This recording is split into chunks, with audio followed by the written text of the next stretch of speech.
వచ్చిన ధాన్యాన్ని ఏ ఒక్క గింజ కూడా వదలకుండా ప్రభుత్వం పూర్తిగా కొనుగోలు చేస్తోందని యాదాద్రి జిల్లా కలెక్టర్ హనుమంతరావు తెలిపారు. భువనగిరి మండలం నందనం గ్రామంలోని ఐకేపీ ధాన్యం కొనుగోలు కేంద్రాన్ని ఆకస్మికంగా తనిఖీ చేసిన ఆయన అక్కడ రైతులతో మాట్లాడారు. ఇప్పటి వరకు ఎన్ని ధాన్యం కుప్పలు వచ్చాయో అడిగి వివరాలు తెలుసుకున్నారు. ధాన్యం తడిసే పరిస్థితి ఉందా అని కూడా రైతులను ప్రశ్నించారు.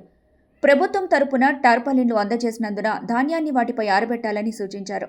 అలా చేస్తే వర్షం వచ్చినా ధాన్యం తడవదని తెలిపారు. ఇంకా 2-3 రోజుల పాటు వర్షాలు కురిసే అవకాశం ఉన్నందున రైతులు అప్రమత్తంగా ఉండాలని, ఎవరూ ఆందోళన చెందాల్సిన అవసరం లేదని కలెక్టర్ హనుమంతరావు స్పష్టం చేశారు.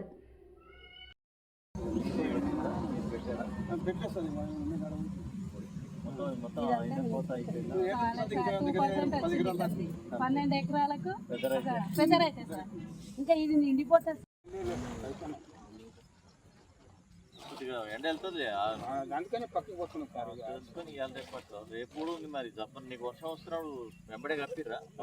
నిన్న కప్పెట్టినాం సార్. ఇలా వచ్చింది పొద్దున్న నుంచి వర్షమేనా? మార్నింగ్ నుంచి వర్షం. నల్ల నల్ల కుప్ప కుప్పగా మీద పొట్టు సార్. అది కుప్పలు పడితే అది వీటికి కదా ఇప్పుడే టీకి అక్కడ పోయినాం. ఇది పక్కకు పోతున్నాం.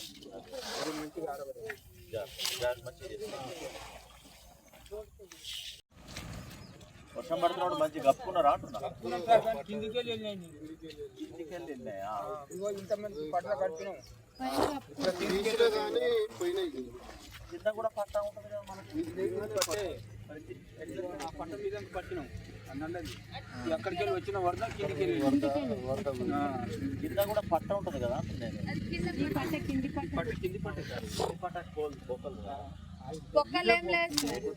మంచి కొత్త తొందరగా ఆడతాయని ఆ బ్లాక్ పట్ట పక్కకేసుకొని దీని మీద ఆరబోసుకుంటారు. కప్పేటప్పుడు ఆ బ్లాక్ మనం ఇచ్చిన పట్టనేమో పైకి కప్తారు సార్. కిందికి వెళ్ళి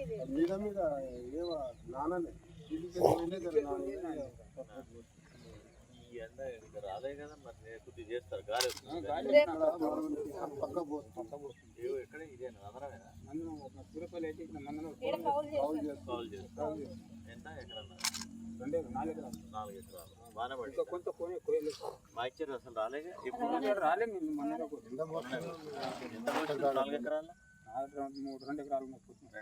ఇంకా 2 ఎకరాలు ఆడినాము.